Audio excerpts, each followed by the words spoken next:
Hello everyone. So here I am with a new topic from the chapter Cell the Unit of Life जिसमें हम deal करने वाले हैं double membranous organelles को. So we have different set of organelles, that is non-membranous, single membranous organelles and double membranous organelles. But ये session जो है वो रहेगा डबल membranous organelles के लिए, जिसमें हम डील करेंगे माइटोकॉन्ड्रिया एंड प्लास्टिड्स. इससे पहले हम बहुत सारी चीजें कर चुके हैं, सेल वॉल का structure, plasma membrane, prokaryotic cell का structure and some basic things जो एनसीईआरटी कवर करती हैं. तो प्रीवियस लेक्चर्स में है, वो आप जरूर देखेंगे. उसके बाद हम यहाँ पे कवर करेंगे माइटोकॉन्ड्रिया एंड प्लास्टिड्स, जिसमें से माइटोकॉन्ड्रिया प्लांट और एनिमल सेल दोनों सेल्स में पाया जाता है, बल्कि प्लास्टिड्स जो है वो आपको सिर्फ प्लांट सेल में मिलेंगे. एनिमल सेल में ये प्लास्टिड्स जो है वो अवेलेबल नहीं होते. ठीक है. तो सबसे पहले इसीलिए मैं फोकस कर रही हूँ माइटोकॉन्ड्रिया पे, जिसे आप पॉपुलरली जानते हो power house of the cell के नाम से.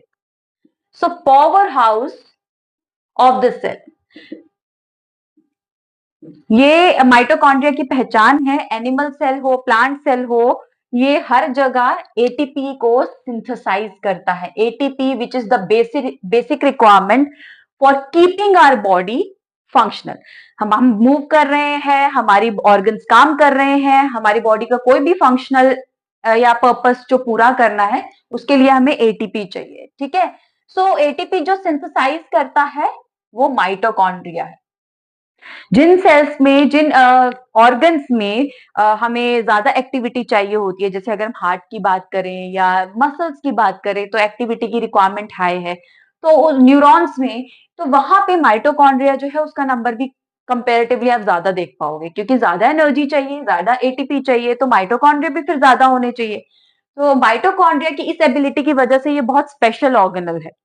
और मैंने प्रीवियस लेक्चर्स में भी आपको बताया है कि जो डबल मेम्ब्रेनस ऑर्गेनल्स हैं, उनमें कुछ ऐसे स्ट्रक्चर्स हैं जिसकी वजह से ये दोनों ऑर्गेनल्स यानी कि माइटोकॉन्ड्रिया एंड प्लास्टिड्स जो हैं, इनमें आपको सेमी ऑटोनॉमस एबिलिटी दिखेगी. ठीक है. इस स्ट्रक्चर में आप उन पर्टिकुलर स्ट्रक्चर्स को भी जान पाओगे. तो सबसे पहले इसके फंक्शन को, एक और फंक्शन को मैं आपको फेमिलियर करवा लेती हूँ. एक साइकिल आप कवर करोगे, रेस्पिरेटरी साइकिल, जो एरोबिक साइकिल है. तो वो साइकिल भी, उसकी एंजाइम्स भी हमारे माइटोकॉन्ड्रिया में ही प्रेजेंट रहते हैं. तो ये एरोबिक साइकिल जो है, क्रेब्स साइकिल जो है, वो भी माइटोकॉन्ड्रिया में ही पूरा होता है. ठीक है. सो एटीपी सिंथेसिस के साथ एरोबिक रेस्पिरेशन जो है उसका पर्पस भी फुलफिल करता है माइटोकॉन्ड्रिया. ठीक है. सो वैसे तो हम बहुत सारी चीजें जो है, क्रेब्स साइकिल जो है और एटीपी सिंथेसिस जो है, वो हम रेस्पिरेशन वाले चैप्टर में जानेंगे. बट फिलहाल हमें इस चैप्टर में जो कवर करना होता है वो है इसका स्ट्रक्चर इन डिटेल. राइट. तो स्ट्रक्चर जो है, ये आप देख पा रहे हो, नियरली सिलेंड्रिकल स्ट्रक्चर है. ठीक है. सो ऐसा ही कुछ एनसीईआरटी भी कहती है. एनसीईआरटी बताती है कि जो माइटोकॉन्ड्रिया का स्ट्रक्चर है, इट इज आइदर सिलेंड्रिकल और सॉसेज शेप्ड. सिलेंड्रिकल है या सॉसेज शेप्ड है. ठीक है. और इसका लेंथ और डायामीटर से भी हमें फेमिलियर करवाया एनसीईआरटी ने. एनसीईआरटी कहती है इसका diameter on an average 0.2 micrometre रहता है, सॉरी 0.5 माइक्रोमीटर रहता है, with a range of 0.2 micrometre to 1 micrometre. And length जो रहेगी वो रेंज करती है 1 माइक्रोमीटर से 4.1 माइक्रोमीटर तक. सो ये फिगर्स जो है वो आपको याद रखनी है, उसको ध्यान में रखना है. ठीक है. क्योंकि क्वेश्चन जो है उसमें ऑप्शंस दिए जाते हैं. आप क्वाइट फेमिलियर हो इस चीज से कि नीट में जो क्वेश्चंस पूछे जाते हैं वो एमसीक्यूज बेस्ड होते हैं, और ऑप्शंस क्रिएट करने के लिए कोई भी डाटा जो है वो यूज किया जा सकता है. तो कंफ्यूजन नहीं होना चाहिए. तो आप फिगर्स को भी अच्छे से याद रखेंगे, चाहे किसी रिसर्चर का नाम मेंशन किया गया है या डायमीटर लेंथ मेंशन किया गया है, वो छोटी छोटी चीजें जो है वो इग्नोर नहीं करनी है. Not even a single word आप एनसीईआरटी से स्किप करेंगे. ठीक है. अब इतनी इंफॉर्मेशन के बाद हम प्रॉपर स्ट्रक्चर पे आ रहे हैं. तो स्ट्रक्चर कैसा है? स्ट्रक्चर कुछ इस तरीके से कैप्सूल लाइक है नॉर्मली, और ये जो स्ट्रक्चर दिखाया जाता है वो लॉन्गिट्यूडनल सेक्शन है इसका, यानी कि हमने एक स्लाइस कट कर लिया. ठीक है. यानी कि इसको बीच में से कट कर लिया, लॉन्गिट्यूडनल सेक्शन ले लिया और हम इस तरीके का स्ट्रक्चर देख पा रहे हैं जिसके अंदर ये चीजें हैं। ठीक है, तो सबसे पहले आउटर मेम्ब्रेन से स्टार्ट करते हैं। तो हमारे पास पहले है आउटर मेम्ब्रेन, क्योंकि ये ऑर्गेनल्स कैसी है, डबल मेम्ब्रेनस है, तो 2 लेयर्स रहने वाली है, जिसमें से ये जो आपको फोल्डिंग वाला पार्ट दिख रहा है, this is actual inner membrane, ये इनर मेम्ब्रेन है। सो आप देख पा रहे हो हमारे पास इंटर मेम्ब्रेन स्पेस है विद आउटर मेम्ब्रेन, उसमें कोई भी आपको अरेंजमेंट्स अलग से नहीं देखेंगे, बट इनर मेम्ब्रेन में ये अरेंजमेंट्स जो है वो कहे जाते हैं क्रिस्टे, इन्हें क्रिस्टे कहा जाता है। और एक क्रिस्टे इसीलिए है ताकि सरफेस एरिया इंक्रीज किया जा सके। ठीक है, so cristae is to increase surface area.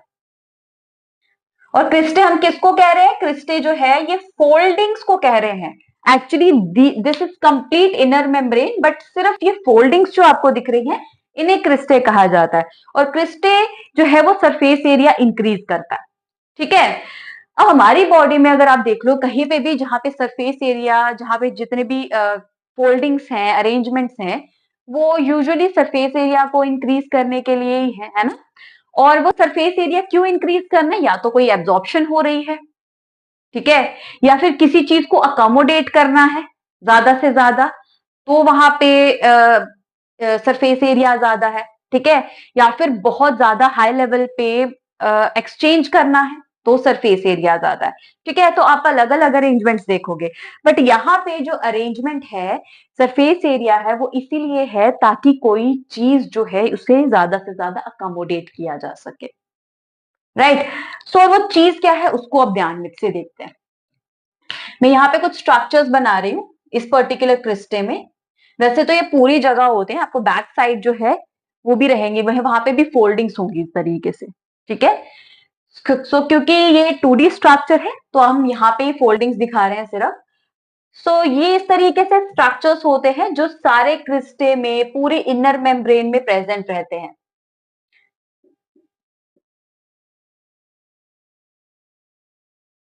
ठीक है, and these structures are called as oxysomes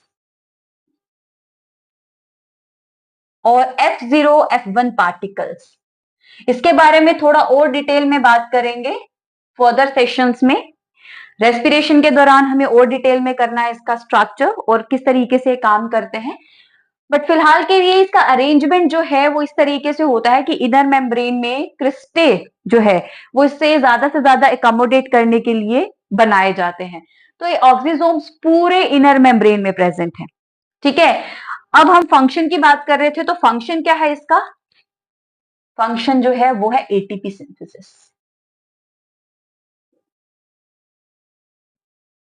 ठीक है, एटीपी सिंथेसिस, जिसकी वजह से माइटोकॉन्ड्रिया को power house of the cell कहा जाता है। तो मेन फंक्शनैलिटी जो है वो इस पर्टिकुलर स्ट्रक्चर की है, जिसकी वजह से ये सारे क्रिस्टल बनाए गए हैं। राइट, अब जो है हम आते हैं आउटर और इनर मेम्ब्रेन के बाद इस पर्टिकुलर पार्ट पे, ये कहा जाता है मैट्रिक्स, जिसमें अलग अलग चीजें प्रेजेंट रहती हैं। बहुत सारे एंजाइम्स जो क्रब साइकिल करवाते हैं। ठीक है, क्रब साइकिल के एंजाइम्स यहीं पे प्रेजेंट रहेंगे मैट्रिक्स में।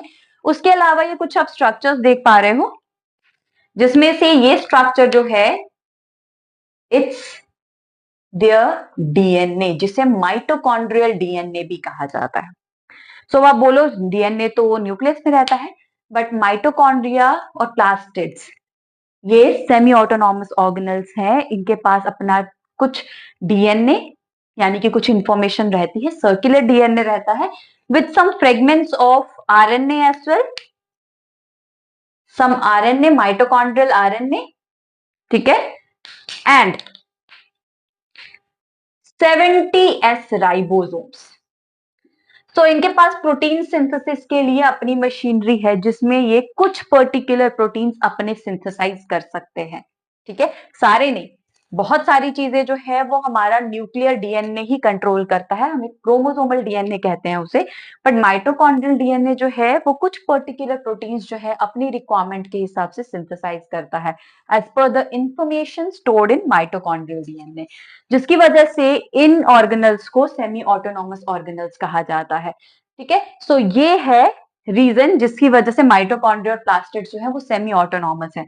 और एक चीज मैं और बता देती हूँ, माइटोकॉन्ड्रिया और प्लास्टिड्स में एक चीज और कॉमन है जिसमें से प्लास्टिड्स के बारे में आप अगेन फोटोसिंथेसिस के दौरान चैप्टर में पढ़ोगे। प्लास्टिड में क्लोरोप्लास्ट जो है उसका बहुत ज्यादा डिटेल दिया गया है फोटोसिंथेसिस के दौरान, जो उसका मेन फंक्शन भी है।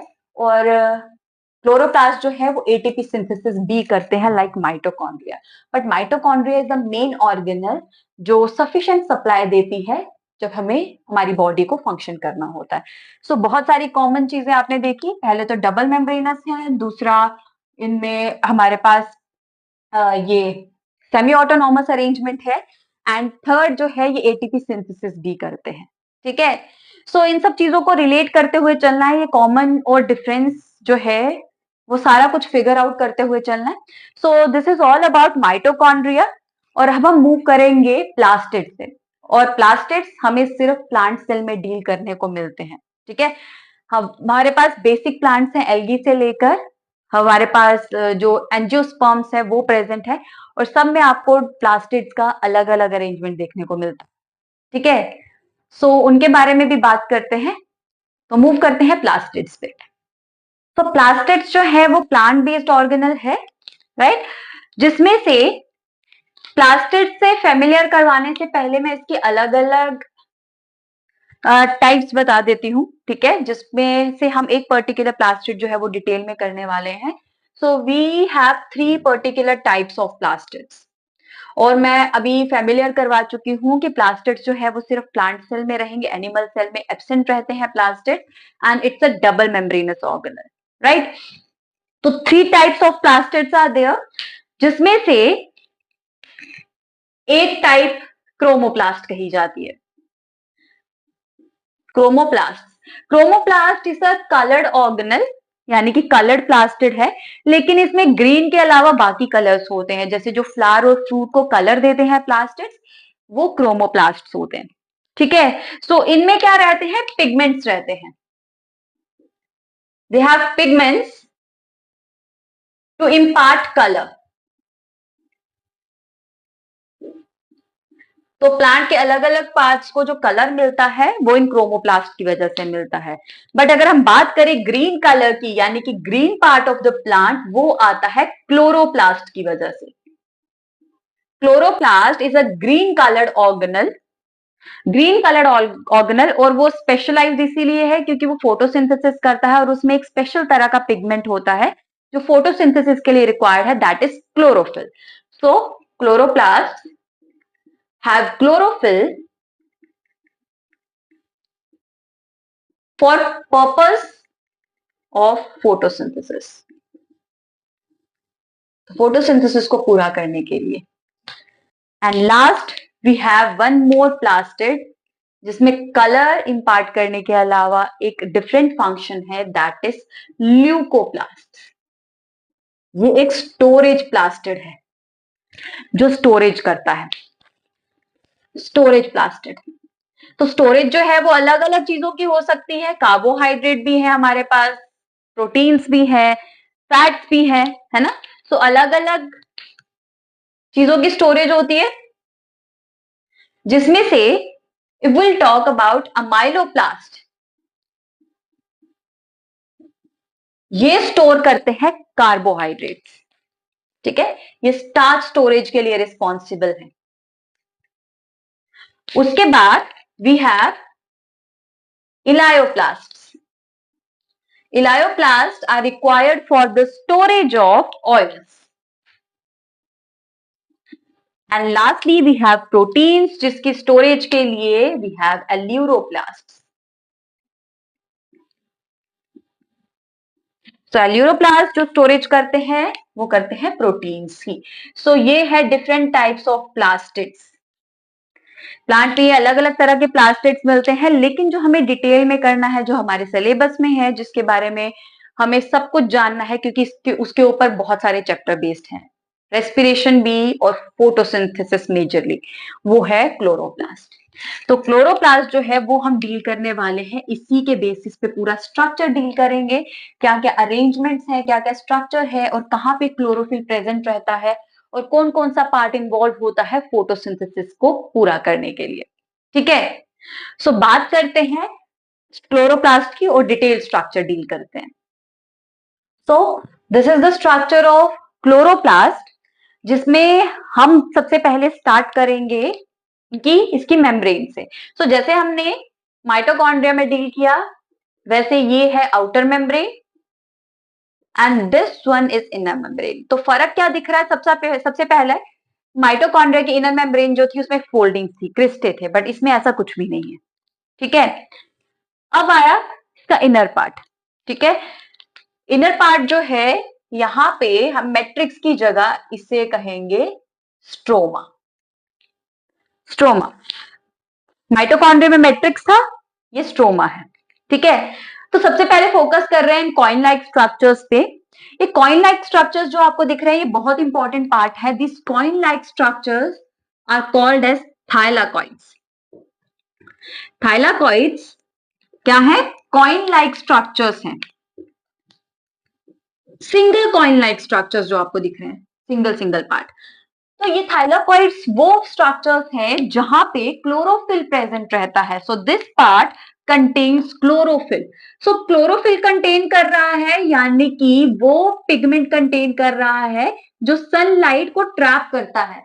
तो जो भी लाइट डिपेंडेंट प्रोसेसेस होते हैं फोटोसिंथेसिस के, वो थाइलाकॉइड की मेम्ब्रेन में होते हैं, यानी कि थाइलाकॉइड की मेम्ब्रेन जिसमें क्लोरोफिल प्रेजेंट रहता है। ठीक है, सो ये थाइलाकॉइड्स जो है, ये क्या करते हैं, पूरा कंबाइनली एक स्टैक बना देते हैं। और इस स्टैक को थाइलाकॉइड नहीं कहा जाता, इस कंप्लीट स्टैक को ग्रैनम कहा जाता है। ग्रैनम प्लूरल है तो ग्रैनम। ठीक है, तो ग्रैनम टर्म यूज की जाती है। ग्रैनम जो है, it's a stacking of thylakoid. Stacking of thylakoid. तो आपसे पूछा जाए कि ग्रैनम क्या है और थाइलाकॉइड क्या है? थाइलाकॉइड एक सिंगल कॉइन लाइक स्ट्रक्चर है जिसके मेम्ब्रेन में क्लोरोफिल प्रेजेंट रहता है, which is an important site for the light dependent processes of photosynthesis, whereas granum is the whole particular stacking of thylakoids. ठीक है, अब इन ग्राना को, जितने भी ग्राना है उनको जोड़ने वाला आप एक ब्रिज देख रहे हो, है ना, कनेक्ट करने वाला। So this bridge is called as stromal lamellae. Stromal lamellae. ठीक है, so it's a bridge-like structures which connects granum.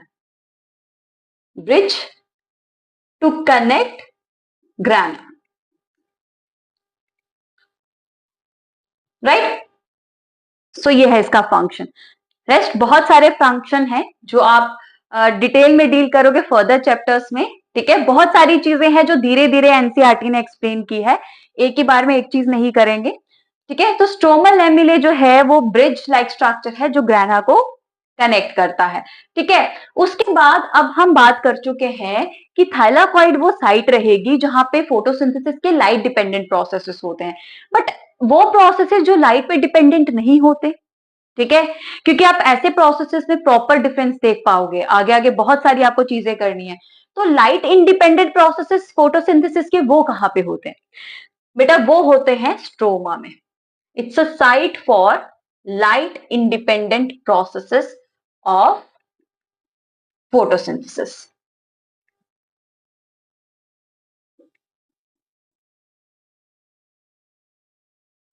Right, तो थाइलाकॉइड्स और स्ट्रोमा मिलकर क्या करते हैं, पूरा काम करते हैं और अल्टीमेटली यहां से एटीपी जनरेशन भी होता है। अगेन फर्दर चैप्टर्स की बात है।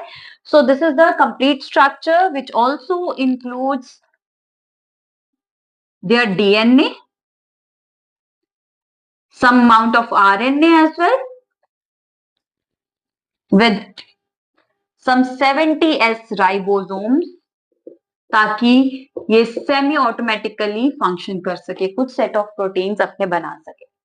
ठीक है, so this is all about chloroplast which is an important site for photosynthesis. इसका नाम बहुत ज्यादा रिपीट होने वाला है, इसका स्ट्रक्चर दोबारा रिपीट होने वाला है फर्दर चैप्टर में, दैट इज फोटोसिंथेसिस। ठीक है, तो बहुत ध्यान से कवर करना है। बहुत सिंपल स्ट्रक्चर है, बहुत ज्यादा कॉम्प्लेक्स नहीं है। We have thylakoids which are arranged in a stack called as granum, जो आपस में स्ट्रोमल लैमेले से जुड़े हैं, और ये पूरा अरेंजमेंट जो है वो स्ट्रोमा में है, which is a site for light independent processes of photosynthesis. Rest we have DNA, RNA and 70s ribosomes like mitochondria जो कि खुद के कुछ प्रोटीन्स बना सकते हैं. ठीक है. So this is all about double membranous organelles यानी कि plastids and mitochondria. Now we are left with non-membranous organelles and single membranous organelles with some set of information जो कि सेल से जुड़ी हुई है, जो एनसीईआरटी में मेंशन की गई है. ठीक है. तो इसे अच्छे से ध्यान से करेंगे. सबसे बहुत ज्यादा सिंपल स्ट्रक्चर्स हैं, बहुत ज्यादा सिंपल ऑर्गेनल है स्टडी करने के लिए. उसके बाद नेक्स्ट लेक्चर में मिलते हैं कुछ और ऑर्गेनल्स के साथ.